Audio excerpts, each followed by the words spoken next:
In a triangle ABC, AB is given as √23। तो AB आपके पास given है √23। आप इसको A मान लीजिए, इसको B मान लीजिए। तो this is √23। Then BC is 3। BC आपके पास 3 गिवन है। और CA आपके पास गिवन है 4। तो वर्टेक्स A के अपोजिट वाले साइड लेंथ को हम लोग स्मॉल a लिखते हैं। B के सामने वाले को small b, side length B लिखते हैं, और इसको साइड लेंथ C लिखते हैं। अब हमारे पास जो एक्सप्रेशन है जिसकी वैल्यू आपको चाहिए वो है आपका cot A plus cot C divided by cot B. तो कॉट को हम लोग सबसे पहले कॉस बाय साइन लिख लेते हैं। तो यहाँ से हो गया cos A by sine A, और कॉट सी हो गया आपका cos C by sine C, whole divide by cos B divide by sine B. तो आप एलसीएम ले लीजिए न्यूमरेटर में। ये आपका क्या हो जाएगा, sine A sine C denominator में आ जाएगा। और आप क्रॉस मल्टीप्लाई करेंगे तो sine C cos A plus sine A cos C हो जाएगा। और आपका डिनोमिनेटर में क्या रहेगा, cos B by sine B है। तो आप साइन बी को ऊपर ले लीजिए, और कॉस बी आपका नीचे रहेगा। अब ये बेसिक फॉर्मूला होता है ट्रिगोनोमेट्री का, कि sign A cos B plus cos A sine B, sign A plus B हो जाता है। तो ये वाला टर्म आपका साइन ए प्लस सी हो जाएगा। Sine A plus C into sine B divided by sine A into sine C into cos B हो गया आपके पास।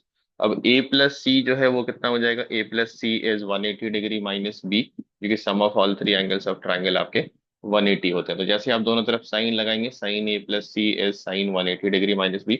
Again it is basic formula trigonometry की साइन 180 माइनस थीटा आपका sine theta होता है। तो ये साइन बी हो जाएगा आपके पास। तो इससे न्यूमरेटर बन गया साइन स्क्वायर बी, और डिनोमिनेटर बन गया आपके पास साइन ए साइन सी और कॉस बी। अब हम लोग दो फॉर्मूला यूज करने वाले हैं, one is sine rule, other is cosine rule. तो साइन रूल में आपका कैसा रहता है कि a by sine A is equal to b by sine B is equal to c by sine C. हालांकि ये तीनों रेशियो भी ट्वाइस ऑफ सर्कम रेडियस के बराबर होती है। आप उसको लैम्डा मान के भी चलेंगे तो कोई दिक्कत नहीं है। तो जहां जहां पे साइन बी है उसकी जगह पे आप क्या लिख सकते हैं, साइन बी की रिटर्न एज b/2r।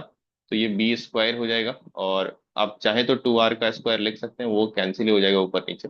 और इस साइन ए साइन सी की जगह पे आप a/2r इंटू c/2r लिख सकते हैं। कॉस बी को आप ऐसे रहने दीजिए, अगले स्टेप में हम यहाँ पे कोसाइन रूल यूज कर लेंगे।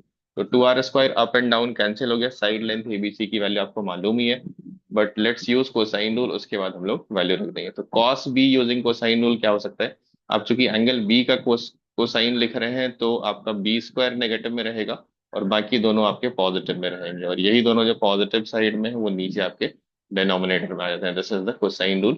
Sign and cosine rule are the basic of properties of triangle. तो ये कैंसिल हो गया आपके पास। क्या एक्सप्रेशन आ रही है, ये डिनोमिनेटर का डिनोमिनेटर 2 ऊपर चला गया, divide by a² plus c² minus b²। आपको सारी वैल्यू मालूम है, b की वैल्यू आपके पास 4 हो गई, तो 2 इंटू 16 डिवाइड बाई a की वैल्यू आपके पास 3 है, 3 का स्क्वायर 9 हो गया, c की वैल्यू √23 है, स्क्वायर करेंगे तो 23 हो गया, माइनस 16। तो 32 divide by 32 minus 16 which is 16। Answer आपका आ रहा है 2, and that is the answer given to us. Answer is 2।